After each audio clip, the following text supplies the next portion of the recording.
Morning, everybody. My name is Gene Coltaz. I'm presiding member for the meeting today. Of our agenda, I'll open the meeting at 9:30 a.m.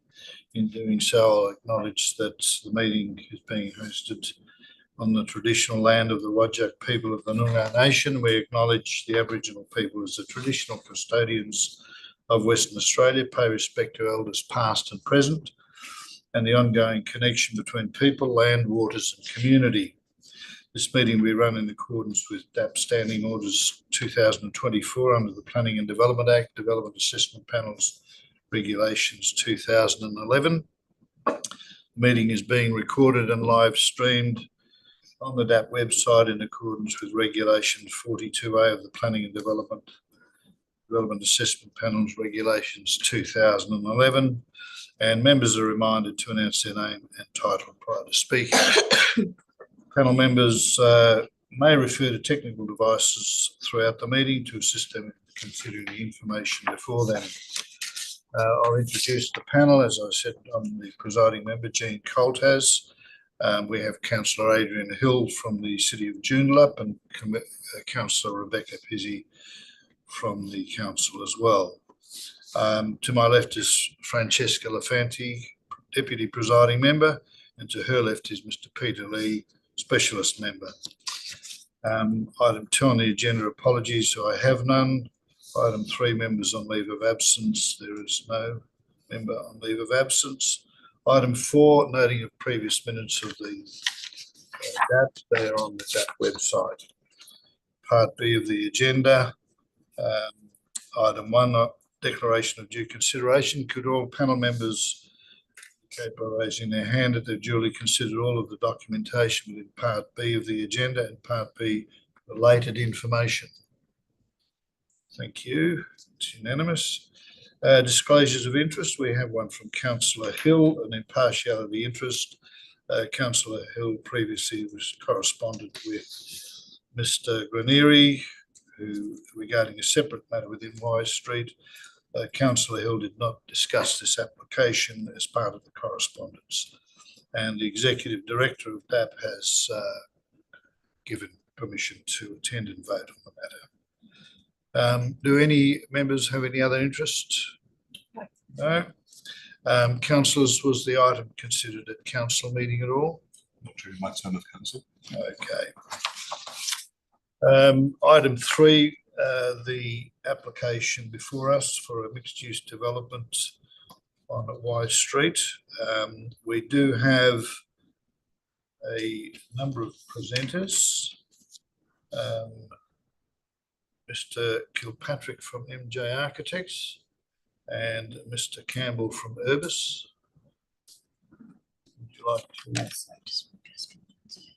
Mr. Granieri, sorry about that. And Mr. Whelpdale from Effective Property. Mr. Granieri, would you like to make your presentation, please? Thank you. My name, dear ladies and gentlemen, my name is Vincent Granieri. My wife, Franca Granieri, and I are the owners of commercial properties at 1 and 7 Wise Street, which accommodate 15 tenancies directly opposite the proposed development. We are supportive of the development application.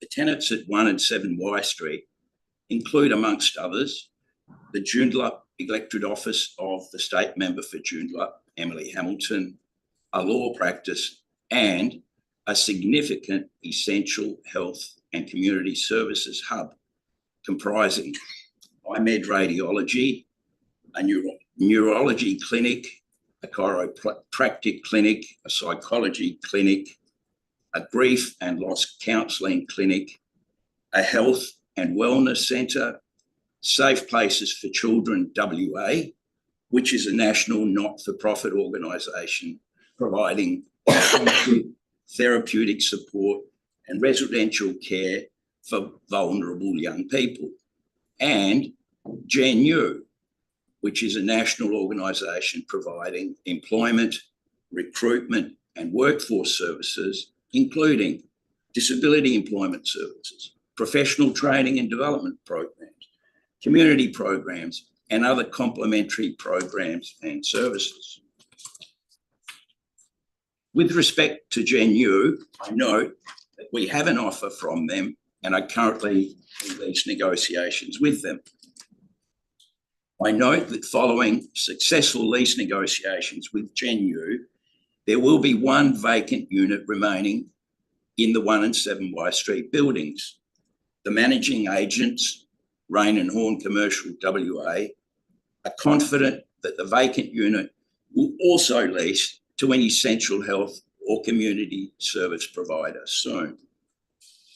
For some time now, my on-site observations during business hours have consistently shown that street parking on my street is either fully occupied or close to capacity. My wife, Frank, and I respectfully request the City of Joondalup to ensure that the developer's construction management plan, to be submitted prior to any building permit application, safeguards adequately the parking availability for the clients of our 15 buildings throughout the construction phase, bearing in mind the essential health and community service provider nature of the tenancies. I thank you. Okay, panel members, any question of Mr. Granieri? Yes. Thank you for your presentation. My question to you is the documents in front of us include a recommendation and conditions. One of those conditions is condition 6, and it specifically refers to a construction management plan. Yeah. Have you seen that condition, and do you have any comments in relation to the elements of that condition, which I'll read out to you in particular, include an obligation for a plan to be submitted for approval prior to the application of a building permit, so that's prior to construction, and they include obligation regarding parking arrangements for contractors and subcontractors, the impacts on traffic movement, and the relocation and management of the public footpath. Do you have any comments you wish to make about that? Is that what you were referring to when you were referring to a construction management plan in relation to the street parking area? I was basically, all I was saying was that given the nature of the essential health and community aspects of the tenancies, that there's going to be a lot of vulnerable people attending, like disabled and people attending neurology, and so there should be. I'm just sort of highlighting that they will be vulnerable people, and they will certainly be relying on access to parking. That's all. Yeah. That was all.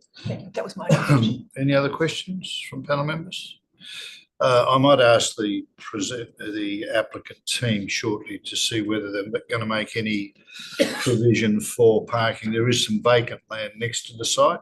They may be able to utilise that for the subcontractors and builders parking. I'll query that in a moment. Okay, thank you. Well, thank you for your presentation.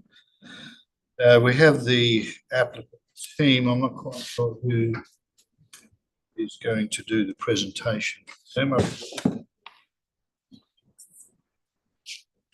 you like to take the seat, please? I'll remind you, you've got 3 minutes each. Yes, thank you. Do you mind if we all just come up at once? Is it okay if we all come up at once and present? Oh, yes, yeah, that's fine. You might ask questions at the end of all your presentations. Thank you. And we also have our traffic engineer consultant here for any traffic. Good, thank you.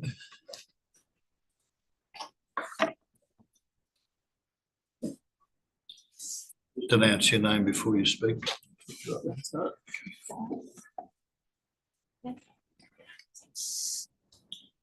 Good morning. My name is Matt Rockdale. I am the project manager for the Carmel Group. I thought it would be useful to give you a brief overview of the Carmel Group and where we are at on a leasing front for the project. The Carmel Group is a family office and experienced property group and has been delivering high-quality projects in WA for over 30 years. Projects have spanned residential, retail and commercial property sectors. The Carmel Group partnered with Aegis to secure a landmark development site within the city of Joondalup, with a view to offering a mixed-use precinct in the heart of the Joondalup CBD. Stage 1 was completed in 2004, comprising a commercial office building, which is now home to the Department of Communities and can facilitate up to 150 employees. In terms of Stage 2, the subject of today's presentation, we've been working hard to secure a high-quality medical tenant for the ground floor, which we see as a valuable amenity for the broader Joondalup community. The tenant negotiations have been challenging. However, we are somewhat agreed on the ground floor layout. So we are hopeful that our current ground floor design is approved today without change. Any change would risk closing the lease with the medical tenant. Thank you. I'll hand over to Lewis. Thanks, Matt. Good morning, presiding member, panel members and representatives of the city. My name is Lewis Kirkpatrick. I'm the project lead from MJ Studio, and I'll be presenting today on behalf of Carmel Group. Thank you for the opportunity to present. We appreciate the City of Joondalup's detailed assessment and recommendation to support the development.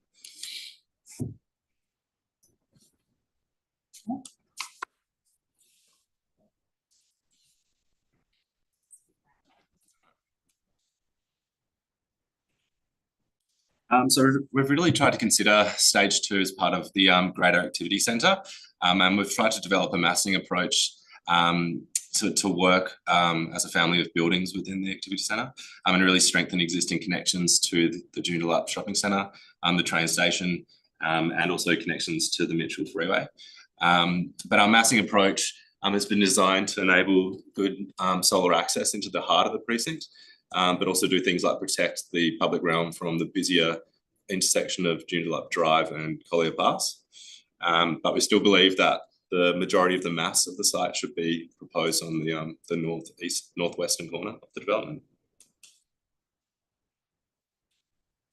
We're really trying to activate all frontages of the ground floor. It's really a bit of a building in the round because we've got links and kind of active frontages to all sides. But we're really trying to create one uninterrupted tenancy that wraps around the north, east and west and consolidate all access to the building from the south, because that enabled us to have a single free tenancy space that can be subdivided into smaller tenancies as required potentially in the future.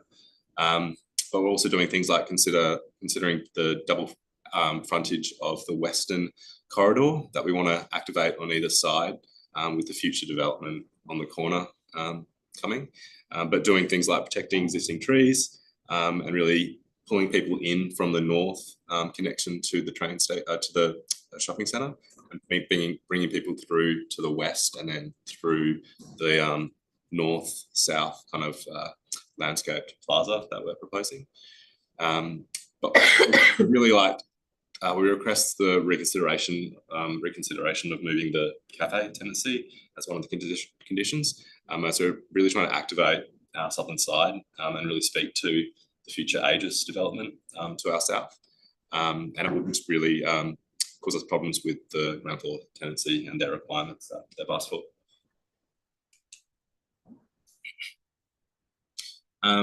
We see a nice mix of uses emerging in the precinct with a slight medical focus, which I think works quite well for promoting interaction between all the buildings, including Aegis being able to use the medical facilities and NDIS as well, but also office workers and the likes. But we see further uses emerging with the corner development in the future as that also progresses. We believe we've really created a building that feels very Joondalup through our material palette and built form that we've developed, inspired by things like the vertical reeds of Yellowgonga National Park and some of the natives in terms of the colour palette and materiality that we've developed in the project. So really proud of the built form that we're bringing to the precinct, and it also expands upon some of the built form elements of Stage 1 and Collier Pass. As mentioned previously, we're trying to maximise flexibility in the floor plate and doing things like bringing a really good boned structure that can accommodate different uses in the future as the precinct develops and more active uses interested in moving into the activity centre, but also allowing floor to floors to accommodate additional commercial as required in the future, and enabling a car park to still function around that. We've got a really high quality landscaping scheme developed by Realm Studios, which we think really strengthens existing connections, retains trees, and does things like slow traffic through materiality choices in the ground floor. These are just some design metrics that we think are looking really good for the development. And I think I'll just say in closing that we believe that the proposal is a well considered high quality development that responds to the city's planning framework and contributes to the long-term vision of Joondalup. We appreciate the city's support and respectfully request the panel's approval. We're also more than happy to take any questions that the panel may have. Thanks. Thank you. Yeah, thank you. Thank you, Lewis. Mr. Campbell from Urbis. Hi, my name's Alex Campbell. I'm an Associate Director at Urbis. Firstly, I want to acknowledge and support the city's recommendation to approve the development application. Notwithstanding, I would like to just touch on a few of the recommended conditions. First of all, 4B, which requires the private access to the building of the ground floor medical tenancy to be via Collier Pass. Yes, and then 4C requiring the relocation of the cafe, which Lewis just touched on. And then 29H, which is in relation to the billboard signage, which is restricting advertising to land uses only within the development itself. We're seeking to modify that condition to allow, I guess, broader advertising of land uses within the City of Joondalup precinct. With regard to the site plan and the master plan, the stage one office at 5 Clark Crescent was completed in mid-2024, and that is the Department of Communities development. This plan was basically, well, our development was informed by the master plan that was done for that project. And the key features include the pedestrian plaza spine that runs north and south, but also it touches on the internal access road and where the primary access points are provided to the southern side of our building, and which is accessed by a very calm and shared pedestrian and cycling and vehicle environment. With regard to the Collier Pass interface, a key concern raised by the City of Joondalup was the perceived lack of interface between Collier Pass and the development site, and this is a requirement of the Joondalup Activity Centre plan. And while we acknowledge that it does require an active frontage, there are some limiting factors with the site that makes it very difficult to achieve this. First of all, the gradient of the site falls towards Collier Pass to the north. So where you've got the key pedestrian access to the shopping centre to the north, that sits about 1.5 metres lower than the finished floor level of our site. And that site, that discrepancy increases as you go towards Joondalup Drive. The other issue is you've got a 10-metre wide verge between the footpath and our development site, which basically creates a physical barrier to have an active interface. Whereas you see, I guess on the other corner, you've got on Y Street, you've got nil setback to the footpath, which allows the development to front the footpath and provide a very active interactive edge. So these physical constraints actually limit the active frontage potential along Collier Pass, and the design of the development has responded accordingly.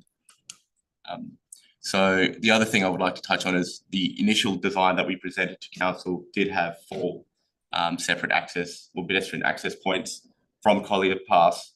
However, due to the city's engineering requirements, they requested the majority of the infrastructure to be removed out of their verge, which has led to this, I guess, the lower image, which is what the development plans are now, which provides the one staircase and the footpath, the pedestrian path that connects to the pedestrian plaza to the west.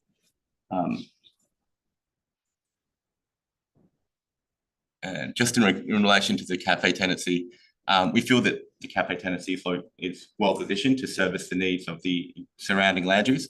To the north, you've got a car park associated with the shopping centre, which goes into an internal environment. Whereas to the south, you've got the future aged site. You've got the established Department communities, and you've got the future stage 3 development. All those lots or all those sites can have direct access to the cafe, which can service those lots, as well as the existing tenancies on Wise Street and to the south on Clark Crescent.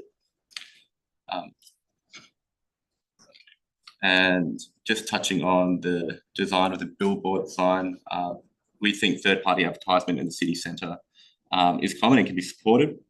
And so we just see similar flexibility for this proposal to allow slight variation to that condition. I've, I guess, provided a summary of the conditions that we're seeking to be reviewed or modified. Unfortunately, we weren't given the opportunity to review the conditions with the city before the RER was finalised. So some of these conditions are just kind of tweaks to the wording and I guess which we think is more suitable for the development. And we're happy to take any questions in relation to the conditions presented. And just finally, just touching on the previous presenters' discussion on the construction management plan.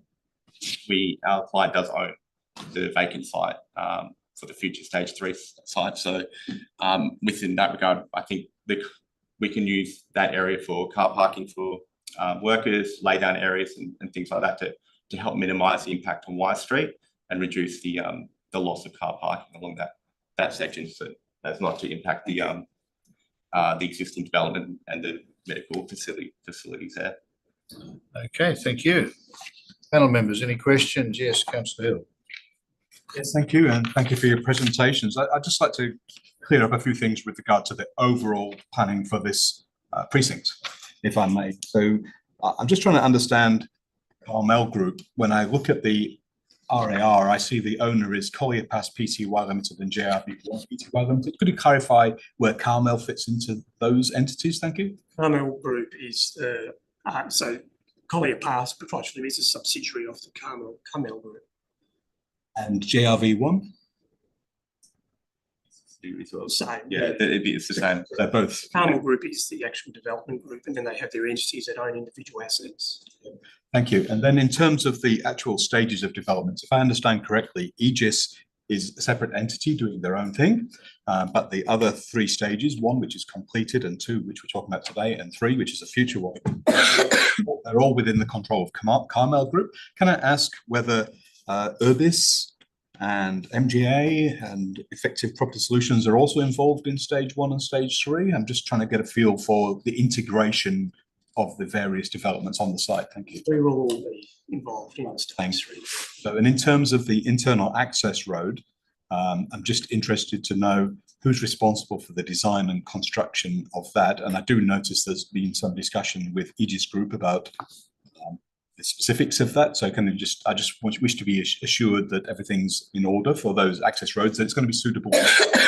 Thank you. Yeah, so the external stage 1 has the internal access road already constructed, which services the Department of Community site. The internal access road for this development will be constructed, and a portion of the access road will basically wrap around, I guess, the corner of the Aegis site and then slightly into the stage 3 site. And so those access road will be, or the plans will be updated at the working drawing stage to kind of clearly show that alignment. We did have Scott, he provided, I guess, a turning template to show how access can work. That's slightly modified the access, but it will be form part of this development approval. That's fine, thank you. I'm just looking to ensure that all the different stages, bear in mind all the other stages, everything's going to fit together nicely. That's the purpose of my questions. Could I just check on the potential schedule for stage 3 development, please, and Aegis, if you're aware? I believe Aegis is in for DA. I'm not sure. We're not involved directly, but I believe they are seeking DA. In terms of our stage 3, it's very early. We wanted to focus in on this stage, get it approved, and then move into concept planning and design work on stage 3. So we have a number of ideas. They just haven't been paper because we want to focus in on stage 2. Stage 3 is, if I may continue through the chair, if stage 3 is primarily residential, is that correct? Yeah, possibly, yes. Yeah. Thank you. I'll leave it there for now. Any other questions? Councillor Pizzey? Yes, thank you. I just have a question. It was talked about in your presentation that the ground floor medical tenancy had requirements that affected your ability to activate Collier Pass. So I'm just wondering what those requirements were. Yeah, so they have other facilities in other states in the country. So they have a facility in Queensland and they have a facility in New South Wales. And they have what you could probably call a bit of a template in terms of floor layout. So they've tried to hone that floor layout into our floor space that we show. And so it kind of all works. I mean, you can still have activation out to Collier Pass, but because we showed the FA where it is, if that were to change, then it actually materially changes their floor layout as they see it.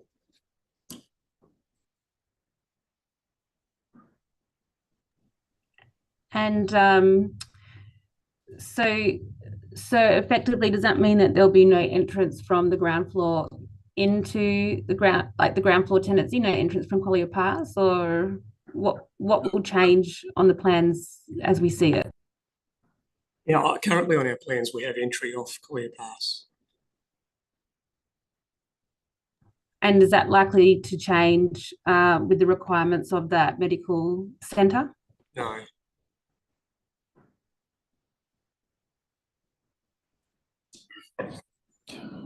Okay, any further questions? Yes.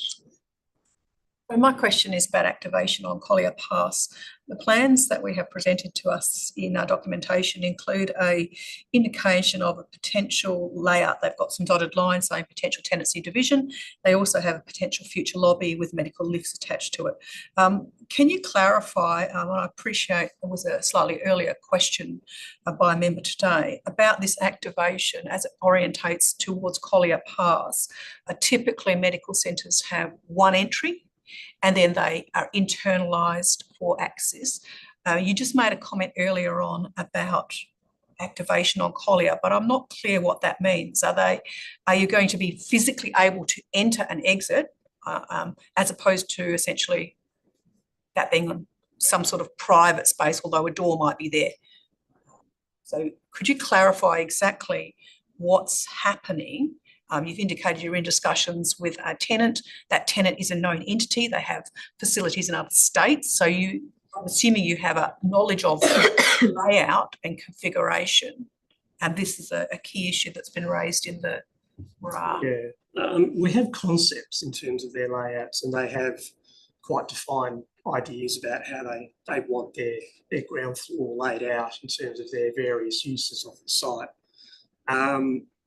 They want their primary to be off the internal access road, but they understand there may need to be a secondary access, which we show on our plans out to Collier Pass. So when they say they may do a secondary access, what are we actually talking about? It's not that they may need it, they understand they may need to have it. So I appreciate that comment. So what does that mean in a planning sense? That sounds to me that there's no certainty for activation on Collier Pass. Could you clarify further on that? This goes to the question, to the condition you've specifically raised that you want deleted about the Collier Pass interface. I guess from our point of view, not having the condition provides more flexibility in discussions and negotiations with the future tenant. So if we have to have one access from Collier Pass, that might undermine other access points surrounding the building. So trying to find out the best possible access arrangement. We're still working through those issues and those designs. So that's the reason we want to remove the condition, to provide a bit more flexibility. I also think it made more sense when we had more connections directly across the verge to these links. But since we've removed those now, we're actually trying to bring people up and through to the west, which kind of directs people into the heart of the precinct rather than coming straight across a link into the building, which we don't have anymore across that verge.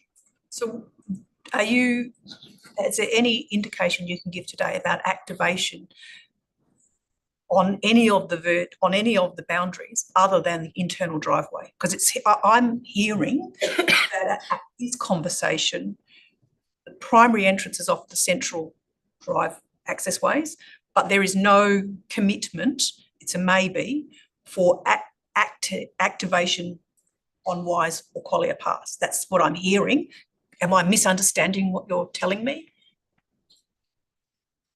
Yeah, it's a hard one to explain because we're still working through various parts of the tenancy. So if I were the tenant, I'd be able to answer your question accurately, but we're not. We're still working with the tenant.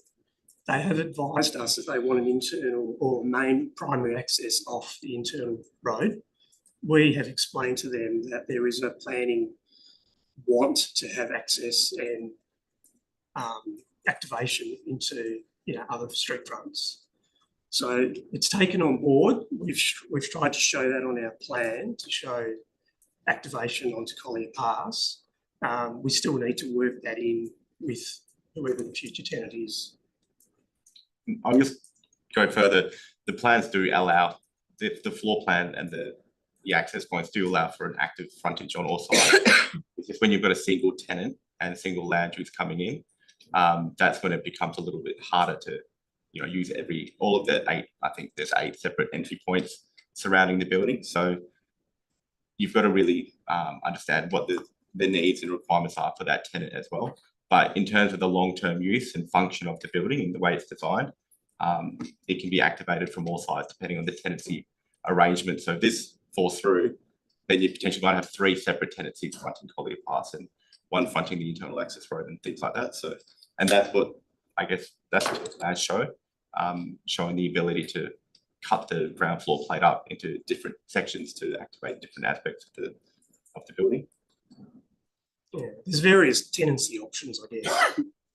As Alex has just mentioned, if you have a number of tenants in there, then they are going to utilise exposure out to the various sides of the building. At the moment, we're just dealing with 1 tenant, but we're definitely not home there in terms of being able to secure a lease with them. So all options are open. Okay, yes. Same question, but with a bit more commentary to it. So I think this is a great piece of architecture. The way the site in nearly all respects is really great. But we do a lot of medical work. Medical tenancies are very internal, as the deputy presiding members talked about. So the danger here, and then you've got 2 floors of cars. So in terms of eyes on the street, you're a long way away from that if that ground floor tenancy is internal. So I'm very supportive of the design. I think it's a wonderful piece of work and future-proof. There's lots of very positive things about this, but if the ground floor is not looking to the outside and the 1st and 2nd floor are car parking, there's a failure, I think, in terms of that, and the condition about the cafe being on the outside, on the other side to try and activate some of it is quite a reasonable request, I think. And it's in there as a recommendation to change that. Personally, I would need more certainty that there'd be more activation than medical use often gives. It's not much of a question, I'm sorry, but I think we're trying to find for some proof that the ground plane will be activated and there'll be eyes on the street, and we're not hearing it, I think. Question is, do you have an answer to that? It's a hard one to answer because we're not the tenant, so we've got to work with a tenant to accommodate what your requirement is to have more activation at the Collier Pass. So we understand that, and I guess we've tried to make provision for that in our design. If I might just interrupt there, if the tenant falls over, or the prospective tenant, and you have 4 or 5 tenancies, I suppose your ability to relocate the cafe could be a bit easier. That's right. Yeah. Or one of the new tenants could be a F&B tenancy themselves. What? Food and beverage tenant. Yeah. So F&B. It could be. Sorry. I guess there's a couple of issues. Like you've got your land use permissibility and what you can actually have on the ground floor within that particular zone. This is more the form and the function of the building itself. So I guess touching on what you're talking about is because it's a medical centre, they do have their own requirements, but you can still provide active frontages with, say, lobbies fronting Collier Pass and waiting areas, but then you've got people having outlooks onto the street and onto that frontage, and that by virtue makes it an active edge. You may not have, you might have people coming in from the south purely because that's where all the on-street parking is, and that's where the main, disability parking is as well. So requiring people to come all the way around to the front of the building once they've parked in the shared access street, that might, if it's one tenancy, it might pose a challenge. But if you have like a food and beverage tenancy fronting Collier, they'll be coming from the train station potentially, coming up along the front side. So it just depends on the mix of tenancies and land uses on that ground floor template. But I think that the plans have been designed to allow really good activation on all sides. Just going on, you've got an office, NDIS lobby. Doesn't show any door connection from that to the internal passageway. So anybody coming into the office lobby lifts from the car park would have to walk right around the building to get to those tenancies or to the major tenancy. See that as another link that you'd need to provide? I'm sorry, I don't fully follow your question. Well, on your plans, you've got an office lobby and a NDIS lobby. Obviously, the lifts will come down to that lobby from the car park. Mhm. You're then saying that the patients or visitors to the medical tenancy would have to walk out back into the ground floor area and then walk around the building to get into the tenancies, the medical centre. Not a direct link from the lobby into. Yeah. Look, we don't see that as a primary connection between. I think that's a conversation we could have with the medical provider. That maybe there is an opportunity to have a direct link between, like, say, the NDIS lobby and the ground floor tenancy, if that's something that they would be interested in. We just haven't got that far with that conversation with that tenant, I guess. So this is, I guess, the option where you want very independent access for NDIS, the office workers, and the medical tenancies, where they can function quite independently. Sorry, I'll just interrupt. The medical parking, you've got 9 medical bays, but anybody can access the parking. There is opportunity. We are looking at maybe doing a security line for some of the medical bays, but their lift service comes straight down into their own medical tenancy. So if you're parking in your medical bay, you access your medical lift and you go directly into the medical lobby without going outside or through any other parts of the development. All right. Any other questions? Yes, Councillor.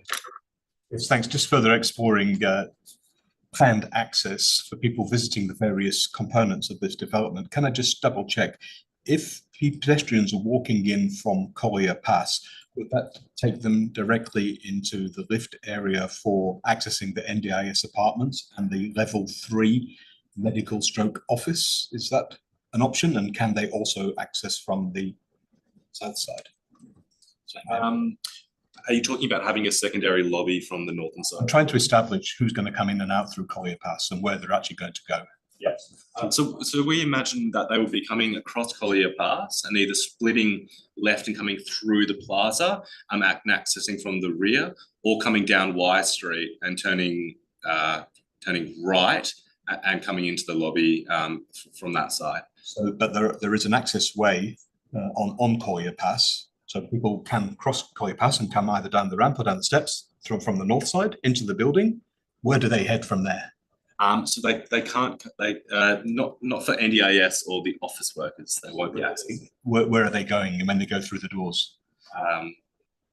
So that would be if you're accessing the ground floor medical tenancy, you would access from the north. Otherwise, you're accessing from the south, the office and the NDIS lobbies. So for the ground floor medical, you're talking to a tenant at the moment. So on the ground floor, you'd have the cafe and the medical tenant single, which would require one main entrance for the medical. Yes. Is that main entrance from Collier Pass? Is that what you're saying? That's their second, at the moment, in their early phase, it's their secondary entrance, and they're accessing from I think the southwest corner, which is close to their drop-off bays. Okay, so just for clarity, if I may just continue, I just want to be certain of this. Well, we've told them that they need to have an entry from Collier Pass to activate that edge, because that is a planning requirement, and we've told them that they need to use that frontage. So they are aware that they need to have something there that is an active. Just to be crystal clear, then what you're saying to me is that people walking into the building from Collier Pass are going to the ground floor medical. Unless they're going around, yes, yeah. Thanks for clarity. I'm a lot clearer now. Thank you. It might be helpful if we could maybe get the plans up on the screen and actually talk to the plans as well. Lee, you've got another question? No, sorry. We're all looking at the plans. We're not talking about. Yes. I have a question in relation to condition 29H, which you're seeking to modify, and you're requesting on the billboard to have general advertising to services both on the site and within the Joondalup city area. I note that the commentary in the RA has concerns about that. Can you indicate further why that is a discretion that we should consider in relation to that element? Yeah, thank you. And thank you for the question. I guess we feel that third-party advertisement is something that is suitable in a city centre environment. It's a highly urbanised environment, and not only will it advertise services within the building itself, it can provide advertising for other services within the city of Joondalup city centre, and that's why we wanted that slight change to the wording, just to, I guess, provide a broader third-party provision. Obviously, there's a return for the developer as well in terms of that, an economic decision to do third-party advertising. Yep. I mean, billboards are expensive, so ideally you need to have a return on that as well. Okay, any other questions? No, I don't have any I further. have a question on the shared road. Is that cross eased through the title? How is that permanently established, the shared road? I believe there's an existing easement running through the site, but the shared road is on the stage 3 lot, which is in the corner, that's not being developed. That forms part of this development application. So, the construction of that road will be used to service this lot, but as well as the future stage 3. Yeah, and the lot to the south, the Aegis site. Yeah, they'll probably get direct access on that. Yeah. So that's also secured through an easement. Okay, just that you've got different entities owning different parcels. Just want to make sure that you've, in my mind, that shared road has got a cross easement.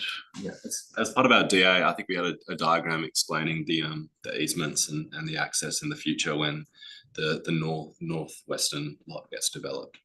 So we have considered that. Considered, but there's no condition. I'll check with council on that as well.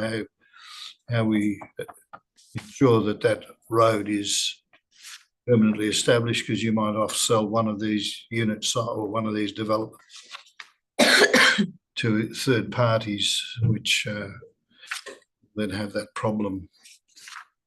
All right, thank you. I don't have any further questions. If no one else has, thank you for your presentations. We may ask you questions later when we come back into it. So now that the panel can consider the item further, we'll get the council staff to comment on any of the do you have any comments to make on any of the discussion and questions and answers to date? Yeah, thank you, presiding member, and thank you, panel members and presenters as well for your time this morning. I guess just in terms of the overall development, the city, as per the RAR, is generally supportive of the development as a whole, and we're quite excited to see, stage 2 of what will be a 3-stage development, hoping to proceed today. Just in terms of the conditions that are being discussed, probably at the high level, the city has no objections to the recommended changes from the applicant with regards to condition 8, condition 13, and condition 24, noting that condition 24 essentially just adds a further onus onto the applicant, but no real concern there. No concern with regards to condition 29A regarding the luminance of the signage. However, the city does have quite a firm position for 29H, which is for the request for third-party advertising. The applicant's requesting, advertising of businesses within the Joondalup CBD, which is essentially by virtue third-party advertising. I do note in their package they referenced a similar digital billboard sign within the Joondalup Edge shopping centre, just for clarity for the panel. The city is aware of that application, which was submitted and determined in January of this year. Whilst the application did seek third-party signage through discussions with that applicant, the condition was imposed that it did not include third-party. So it's just a standard digital billboard for businesses on that site. So that essentially is what we'd be seeking in this location as well.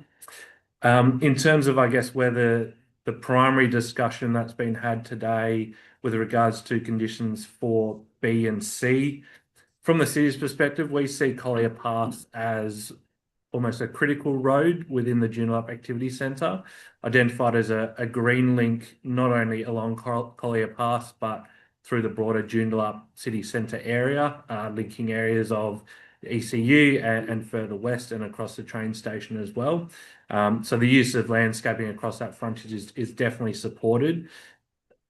To the point that the panel members have raised today as well, and as advised by the applicant, the main concerns of the city is the ability for this development, whilst we support flexible adaptation and the ability to have multiple tenants across this site. What we do want to avoid is essentially the building itself turning its back onto Collier Path, where you have primary entrances essentially to the internal road.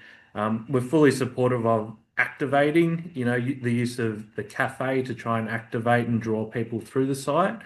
What we would expect for the broader development, and probably more so to the Aegis development to the southeast, would be a semi-active frontage along Wise Street. So the use of the NDIS and the office tenancies to activate Wise Street as well for this development, we're generally supportive of. However, we do see that there is potential for improvements in that consideration of the medical tenancy, which I believe some panel members may have raised. Generally, with those types of uses, they'll tend to either put blinds up or have areas where generally wouldn't be visible from the public. So by that condition, we're essentially hoping to have those access points of Collier Path retained and activated to a suitable extent.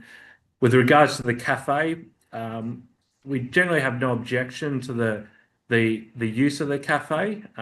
The request to consider its relocation is more a preference again to the activation, whether it could be located either further west to link in with that pedestrian green link, which is forming part of this internal master plan and linking onto Collier Path. Ideally, if that was located fronting onto Collier Path, that would more than satisfy the city's request for that activation, at least to a corner and drawing people into the site. So we'd request that the panel consider those elements and uphold the city's recommendation in that regard. Thank you. Panel members, do you have any questions of the officers? Yes, Councillor Hill.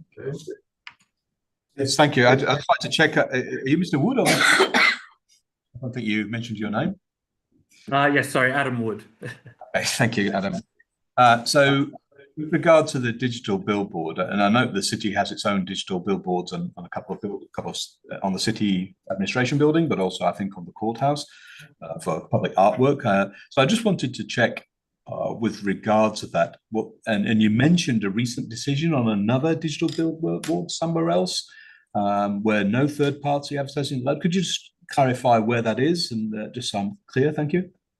Yes, so thank you, and through you, presiding member, the development application for what was a third-party signage request was at the Joondalup Gate Shopping Centre. So if you're familiar with the area, it's up towards the existing Bunnings site within Joondalup. It was related to one of the bulky goods showroom tenancies there. They were seeking to utilise essentially a signage panel along the facade of the building facing onto Joondalup Drive for the intent of third-party advertising. Through discussions with the applicant, that was peeled back, and they were in agreement that no third-party advertising would be proposed, and they would only relate to any businesses that were within that small shopping precinct. Thank you. And if I may continue through Yes, go ahead. Remember, just to clarify then, effectively the decision of the City of Joondalup to not allow third-party advertising, is that backed up by any documentation or planning instruments? Just for my reference, thank you. Yes, thank you. And through you, presiding member, correct, that is. So the city does have an advertising's local planning policy. There are several provisions within that policy which require or suggest and recommend that any advertising for any signage, whether it's a digital billboard or any other type of sign, should relate only to the development on that particular site. So in effect, limiting the ability for third-party advertising to be supported. That is a council adopted policy and something that we tend to apply quite strictly from a planning perspective as well. Okay, thank you. And then just with regard to the cafe, if I may continue, I think you mentioned about a preference to move the cafe location to the west. Could you just clarify how far to the west would be satisfactory for you? Are you talking the corner or halfway down towards the corner, please? Thank you. Yeah, thank you. Through you, presiding member. I guess the preference would be as far west as possible, ideally on the corner of the development, so it would interface onto the pedestrian green link through the site. We see that as a good opportunity to not only draw the people and emphasise that pedestrian link through the site, but also provide a bit of activation to those spaces. I guess where it's located at the moment, it is quite central, located close to the existing car park entry, and obviously has access to the proposed car bays internally to the site. We'd like to see obviously somewhere around that location, but somewhere that would be more readily used by the pedestrians within this development. And one final question, if I may. Just noting the particular conditions that are under discussion, and you did reference some of them. You indicated that number 8, number 13, and number 24, the responses from the applicant were satisfactory. You didn't mention number 23, and I just want to double check where we are with 23. Thank you. Through you, presiding member. Bear with me, I'll just double check condition 23. Reason being that the applicant requested deletion. Yes, 23. So the condition, just for clarity, is the external walls and retaining walls to be of a clean finish to the satisfaction of the city. Is that the correct one? That's the correct one, yes. Thank you. So yeah, that condition is a standard condition that's generally imposed by the city. I guess, subject to the panel's consideration, have no objection if it is removed. However, being a standard condition, we see no necessarily need for it to be removed, and it just ensures that any development, so including any retaining walls, that the walls are of a clean finish. You got another question? I was just going to say, given that response, I wonder if we can ask the presenters for... Well, I was going to ask a question on that. Please do. Can you define clean? Is there a policy or a planning instrument that defines clean? Thank you, presiding member. The short answer is no. There's no planning instrument or document that would require that finish. I guess the intent of the city is that it being of a clean finish, it would be painted, no overhanging concrete or elements that would jut out from the wall that could cause undue harm to any patrons of the area. I guess to say a standard finish of a wall would be satisfactory. Okay. The proponents have put in a rationale and saying the finishes will be as per the approved plans.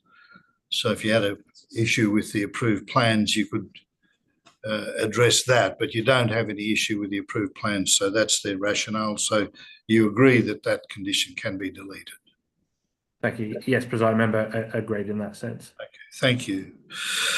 All right, sorry, Councillor, I just thought I'd follow that line of thought through. Very welcome. That's no problem at all. I just wanted to therefore conclude, I think that the points of issue for today are primarily 29H and condition 4. I wonder if we could just seek clarification on which of those A, B and C conditions the city B and C. Is it both B and C that the city objects to, or one or the other? Thank you. Yeah, thank you. Through you, Presiding Member, correct. It would be B and C, which are the elements that the applicant are seeking to contest. Okay, thank you. Okay. Yes, Member Lafanti. Thank you. I have a question. My question is around the activation on Collier Road. The report information we have here talked about the significance of activation, and it talked about two aspects. One, it raised a comment about the centralised lobby, which is shown on the plan on one side, talked about the ground floor tenancy activation. Can you speak a little bit further about that? My reading of the documents is the centralised lobby, in the reference in your RA, referred to access points for those on floors above the ground level. Today we've been discussing primarily the interaction at ground level from the lower level tenancy. Could you clarify further those two elements? I suppose whether or not my interpretation is what you were saying, or there are other elements to it that I have not articulated. Yes, thank you. Through you, Presiding Member. So there are a few elements, as you point out, which go to that note. So there's obviously the activation of Collier Pass from direct interface to Collier Pass, as pointed out by yourself, Deputy Presiding Member. The plan showed some potential locations for entries on that ground floor lobby should additional tenancies be proposed with almost a main entrance, if you like. However, the main pedestrian lobbies are located primarily to the western interface of the site, and I believe the applicant has also suggested that the primary entrance to the medical centre would be from the south as well. So there's that level of activation where we acknowledge that it will draw people through the site. However, further activation to be to Collier Pass. With regards to the internal lobby, there is, and I believe the point was raised by the panel as well, the connection between the upper level car park and other tenancies within the house, within the development, that would facilitate where the lifts locations and the lobbies are then located, and pedestrian movement through the site as well. So we see it as, I guess, that twofold situation of people coming from external to the site, so whether it be from the train station nearby, walking through the site and trying to find those main lobbies or entrances, as well as people who are entering through the site, parking within the site, and then having to navigate within that site to try and locate their appropriate uses where they're going through a lobby and having to walk around as well. So clarifying what you've just said, essentially there's activation, which is ground floor plane activation primarily from the tenancy. And then I'll use the language of wayfinding to the lobbies that are coming in off the sort of central access way. So is that the sort of primary differences? Correct. Through you, Presiding Member, correct. That would be correct in your assumption. Thank you. That was my only question at Thank this you. juncture. Any further questions? Yes, Councillor Pitting. Sorry, you're on mute, Councillor. Oh, sorry about that. Okay. When talking about 29H, I understand that the city has a policy that council has adopted that you enact, which is important. But could you just break down what is the risk and concern from the council and the city for third-party advertising? Thank you. Through you, presiding member. So being a council adopted policy, there's obviously a weight that would apply through that in our planning sense. The risk, I guess, from the city's perspective in allowing third-party advertising to go through would be potential concerns with proliferation of third-party advertising throughout the CBD and other areas of the city.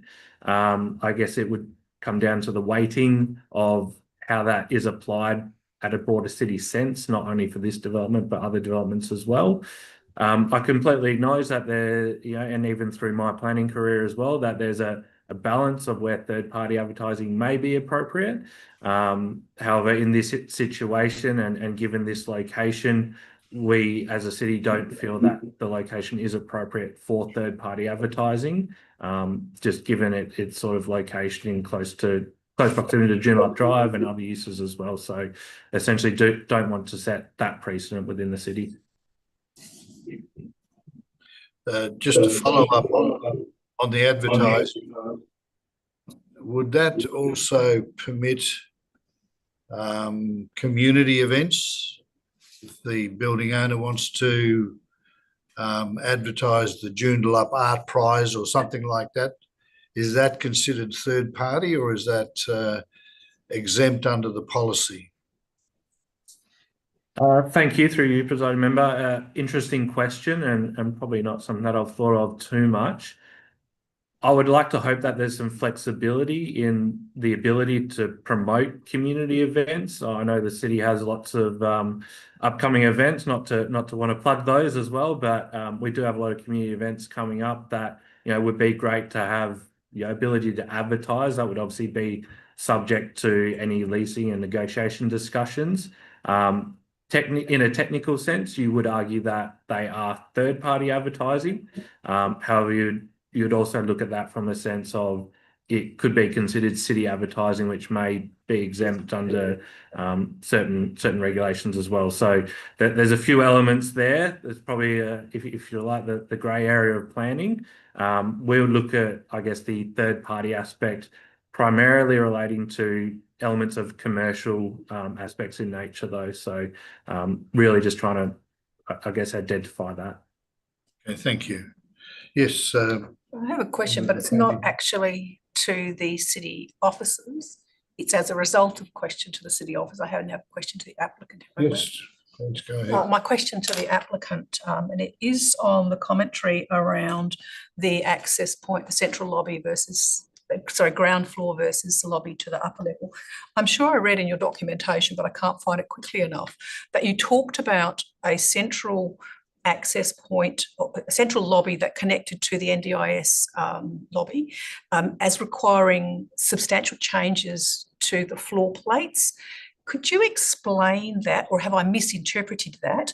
Because I've looked at the plans and I saw a change that had a ground floor impact, but I'm unclear about any level above ground level, being both car parking and the residential above it. What's the impact in terms of that footprint? If you could explain that. I'm sure I read it somewhere here that there's substantial modifications to the other levels.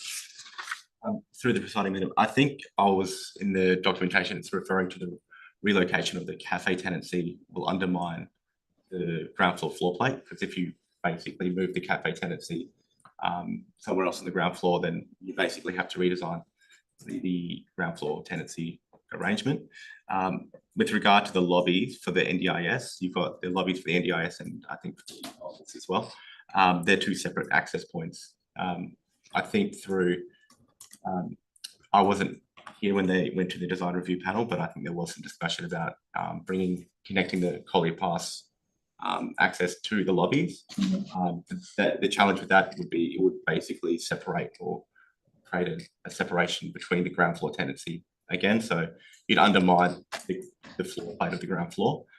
So that's why everything's been located on that south side and that central, I guess, spine of elevators. So modifying that would fundamentally, I guess, change the function and form of the development.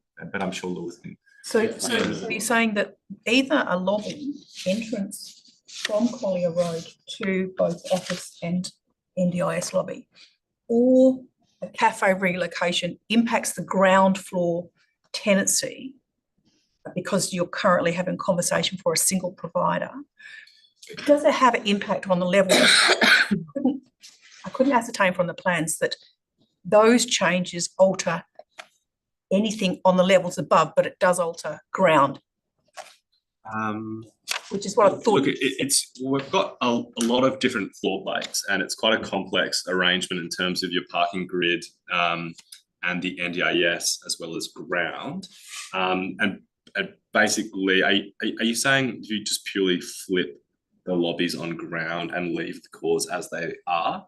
Is that your question? No, my question is, if you have an extra lobby, if you have walkway directly from Collier that interconnects with those ground floor lobbies, and or a cafe that's relocated to either Wise or Collier, when I've looked at these plans, it appears to, and you've referred to it today, impact ground floor tenancy where it's one tenant. It basically splits the ground floor tenant into multiple. Yes, yes. But it didn't, on my read of the plans, alter your upper levels in terms of their layout and functionality. And that's what I was trying to get clarity on. No, you're correct. It alters ground floor, but only where you are secure a single tenant. As I understand, that's currently in discussion, but doesn't alter the upper level. Is that correct? Yes, no, you're correct. Yeah. Okay, so this is the ground floor is designed. Am I correct in saying the ground floor is designed to support a single Correct. medical facility tenant on there? Yes. Okay, so that's Yes. Okay, further questions, Councillor Hill? Yes, thank you. Just on the digital billboard issue that was being discussed. So, I mean, there are big plans for development of our Joondalup CBD, and I don't see it becoming like Piccadilly Circus or Times Square with tourism attraction from third-party advertising. But it did cross my mind earlier as to whether there could be some compromise position where the proponent could allow City of Joondalup access to advertising events in return for permission to advertise third-party events. I appreciate that today we may reach a decision that prevents third-party advertising, but going back to the city officer, I'm just wondering if no third-party advertising is allowed through this decision today. I presume that if there's a council decision in the future which allows third-party advertising, that could allow some discussions to take place and potentially some compromise position to be reached, not just on this development, but on other developments. I just appreciate your thoughts on that. Thank you.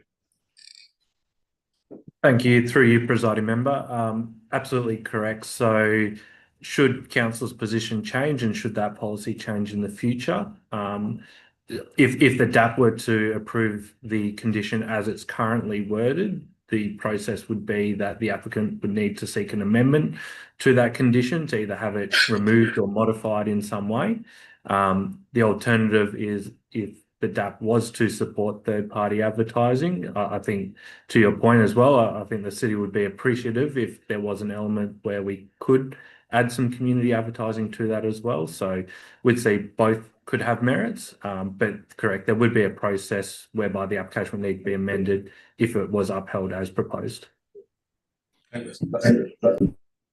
don't think we could put a condition saying it's only council advertising, and then you would have to define what community advertising is for third parties. So it's probably a bit fraught for us to put a condition on that only community advertising be permitted when you don't have a definition of that in your policy. Is that correct? Through you, presiding member, that would be correct. Okay, thank you. I've got another question regarding the proponent's comment regarding activation of the building at Collier Pass, and they raised the issue of the 10-metre wide vegetated strip, and what do you say about that as being an impediment to activation, given across the road is a car park, which is one could consider some sort of activation. There's on-street parking in the front in terms of surveillance of that area. I don't think that the 10 metre supports activation. What's your comment on that? Thank you, and through you, presiding member. I guess the Joondalup Activity Centre plan identifies the shopping centre site to the north to have a semi-active frontage. So the city's expectation is that within the future, should that development site be redeveloped for whatever need, there would be some element of activation also to the northern side. With regard to this particular site, as you point out, there are on-street bays, an existing footpath, and then a level of verge space within there.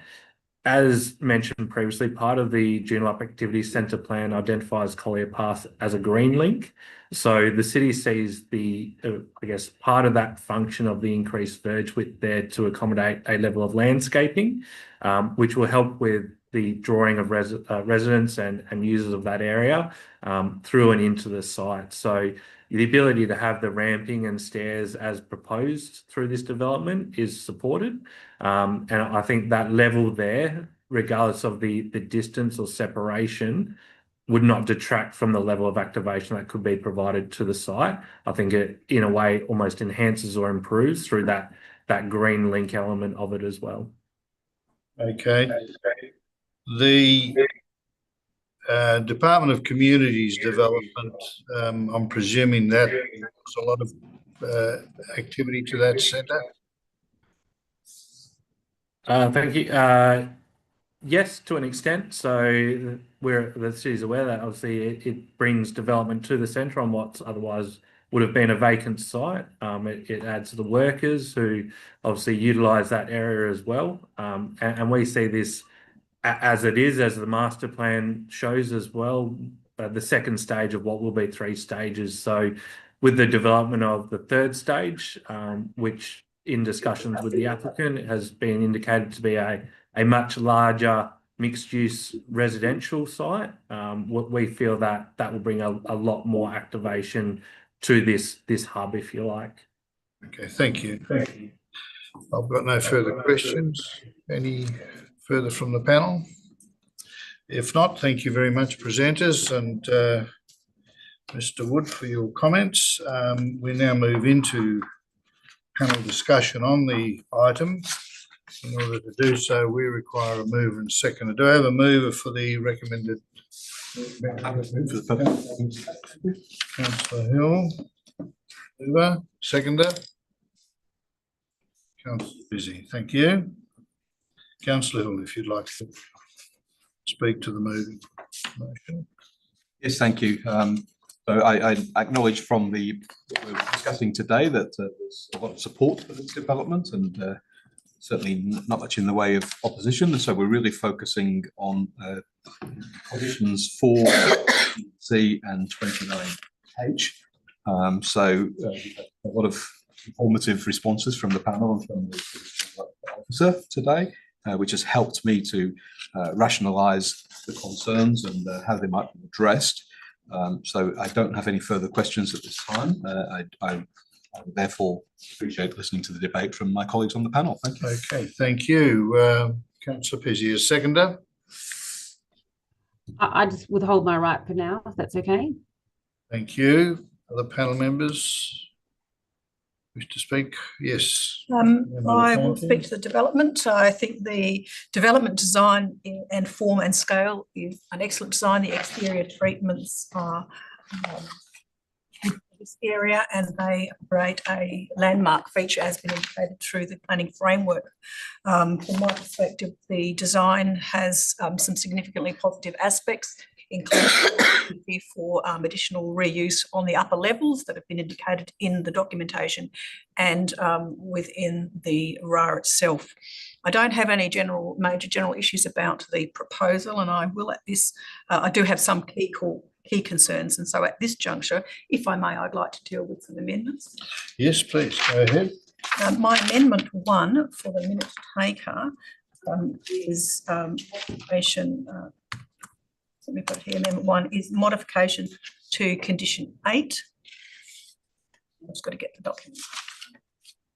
My modification is to clarify the to provide clarity, and it's specifically in relation to that the applicant has provided some wording and that the officers are supportive of that wording.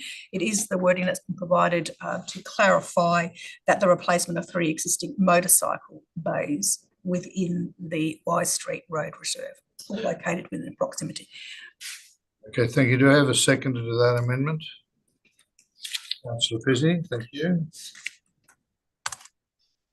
My reason for that is essentially to provide clarity in terms of what is required in relation to this aspect, and it still provides for appropriate facilities within the public domain. Okay, thank you. Councillor Pizzey, you wish to speak to the item? No, I would hold my right. Thank you. Okay, thank you. Any other panel member wish to speak to that or the amendment? Could I just seek some clarity on how we might address other amendments to deal with the other We'll issues? just deal them sequentially, yes, as they come along. Okay, any other further comment on it? If not, I'll put amendment 1 to modify condition as per the request from the applicants and rationale of the reason as given. All those in favour? That's unanimous. Thank you. Further amendments? Yes, I have amendment 2. My amendment 2 relates to condition 13. It is also to modify that condition. I am referring to the language that is in the applicant's condition review documentation, which is provided information regarding timeframe, which is prior to the occupation of the development. So this is quite a minor change. It really provides clarity on the timing. Thank you. Do I have a seconder for that amendment? Councillor Pizzey, thank you. Further discussion on it, Member Effendi? No? No. Any other member wish to speak? Councillor Pizzey? No, thank you. If not, I'll put the amendment to condition 13, which is amendment 2. All in favour? That's unanimous. Thank you.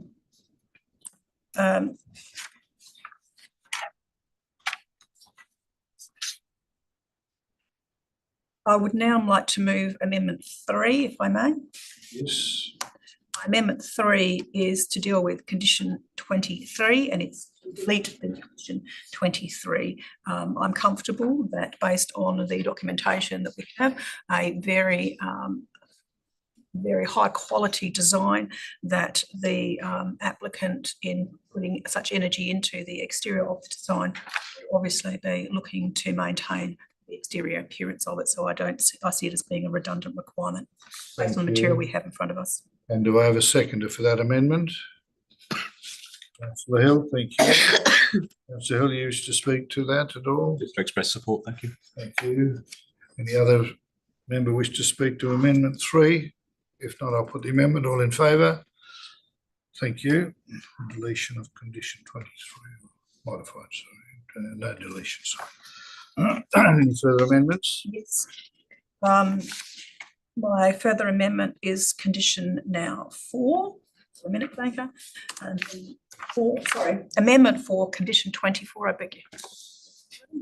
And it is to modify the condition again using the language that has come and is provided by the applicant in relation to the anti-graffiti coating. Again, I think that's a reasonable wording for similar reasons that I've already indicated in relation to the exterior design.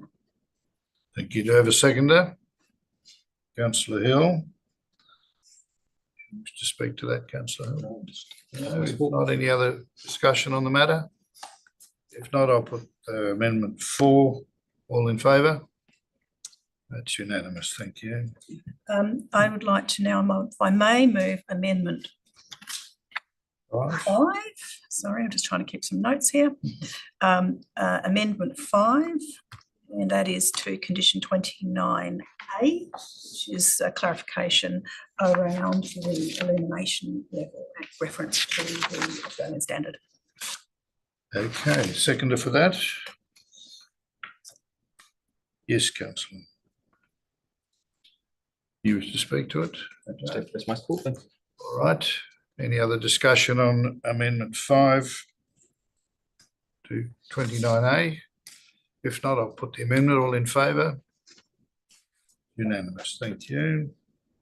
Can I continue to speak? Yes. I don't have any changes at this stage, further condition changes. I will, however, like to speak further to the proposal, particularly in relation to some of the key matters that we've been talking about today. Having listened to everything that has been said today, read all the documentation that has been provided, I have some concerns about activation on Collier Road. My concerns are particularly in relation to the comments and the detail today, that the tenancy arrangements, as indicated by the applicant, are actually unresolved. They are still in discussion, and that in terms of site activation, it's very different between single and multiple tenancies. And as such, I am concerned that the proposal as we've got and the information we have is not showing sufficient activation at ground level to Collier Road. I also am not making any changes to condition 4C, and that's primarily because, again, there is a big difference between single and multiple tenancies. Multiple tenancies, as opposed to a single medical centre, would provide opportunity, as has been indicated by applicant today, for multiple access points onto Collier.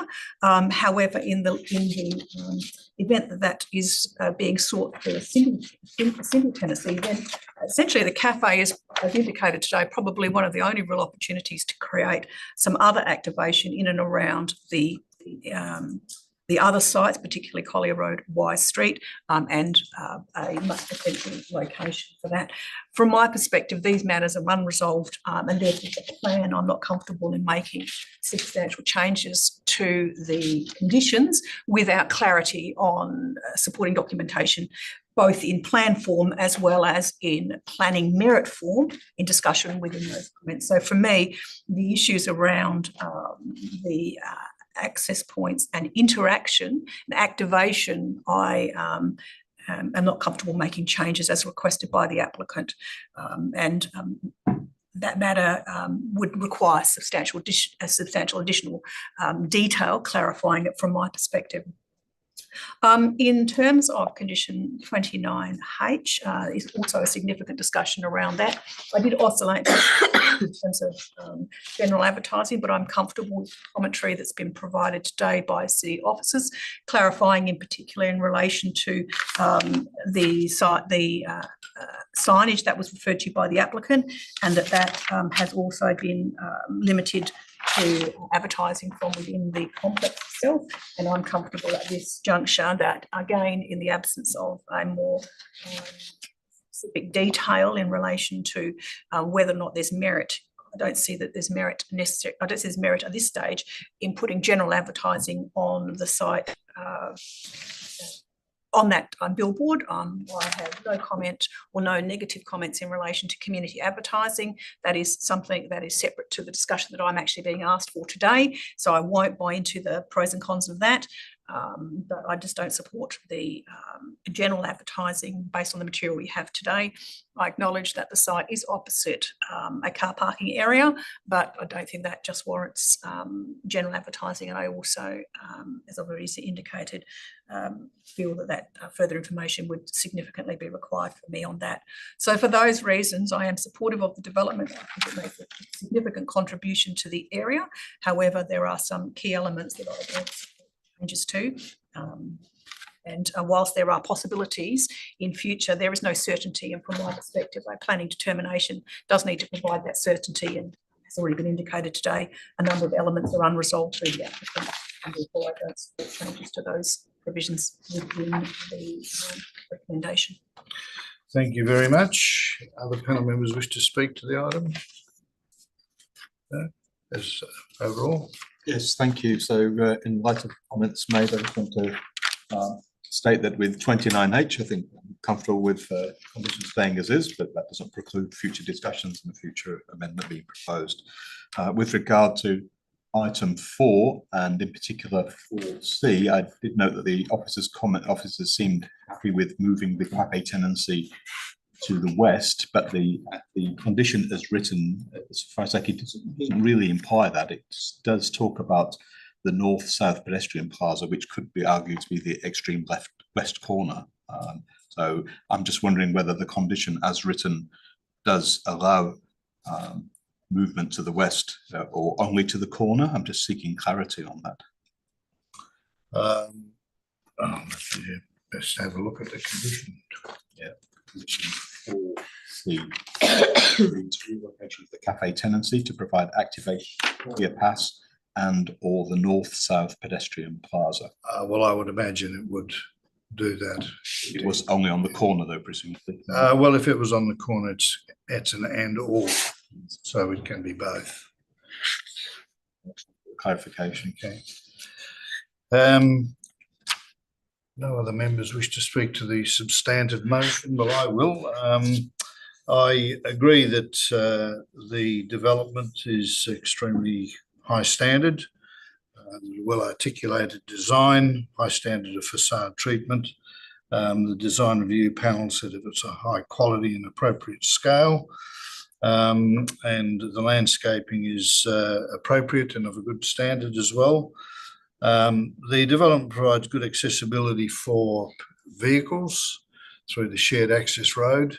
It also is good for pedestrians from the north, south, east and west. The uses are all permissible under the scheme and the joint activity or Joondalup activity centre plan. The building standards are appropriate.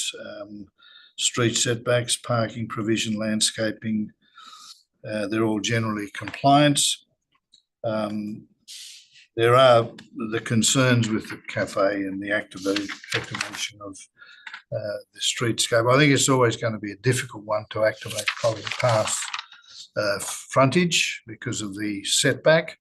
I think the issue is going to be whether there's one tenant or multiple tenants. That's something we don't know yet. The policy requires activation to the Collier Pass frontage, and I'm supportive of that. With one tenant, that may be problematic if you're currently talking to someone that is insisting on primary access from the southern side. But if it's multiple tenancies, then obviously that could be construed to be access directly off of Collier Pass, which provides the activation. Some of the issues there that were talked about, waste management, there was, I think that still requires some resolution with council, but there is a condition on a waste management plan, and I think that will hopefully sort itself out. The shared party, third party signage, I'm not supporting the proponents. We've been involved in a number of billboards, development assessment panels, and local authorities are more and more adopting planning policies that do prohibit or not encourage third-party signage because of the proliferation of the type of signage, but the signage for tenants in the property, within the building. I see in this case that because of the master plan for the area, I would support the proponents going to council and maybe advertising the location and maybe some of the issues or some of the developments in and around this.